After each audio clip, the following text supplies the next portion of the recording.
There's a show on TV called Doomsday Preppers. And these are people who believe that the world is going to end in a boom. That might be true. They believe that there's going to be an invasion of some kind, and maybe they need to stockpile food, and for when it hits the fan, is what they always say. It's kind of a depressing show to watch. Most people don't like to watch things or hear things that are depressing. And oftentimes when you read prophecy, it's doom and gloom. These Old Testament prophets had a doom and gloom kind of message. And in Amos chapter 3, Amos the prophet addresses that very issue.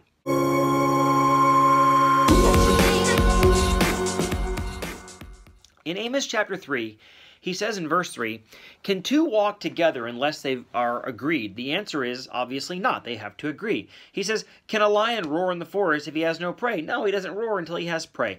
There are 6 statements here that are all obvious. Kind of like, is the Pope Catholic? Yeah, the Pope's Catholic. We know that. But the last statement is what he's really getting at. And he says this, "The Lord does nothing without revealing his secret to his prophets," the servants, his prophets. He says, God is sharing with me what's going to happen to you, and it's to your benefit to listen. On the next verse, he says, "The lion has roared. Who will not fear? The Lord has spoken, but who can prophesy?" Here's what he's saying. The lion roars. Sane people are afraid. They're like, there's a roaring lion over there. I'm getting out of here. I don't want to get eaten. And when God speaks through his prophet about doom and gloom, we ought to listen, because doom and gloom from the Lord is always a message of hope. Yes, God's going to judge sin. Yes, it's going to be bad. But if you repent, and this is the reason why I'm giving you the message, none of that will happen. So may I just say to you today, along with Amos, please don't shoot the messenger.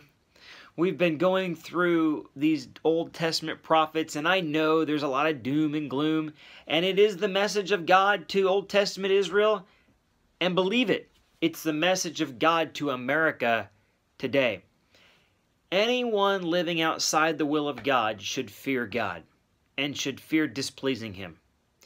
Anyone living inside the will of God, living inside of a nation that's displeasing God, should have great trepidation for that nation and should pray for that nation. Now, God put us here, and God put us here to pray. So the reason for the doom and gloom is so we can do exactly that today.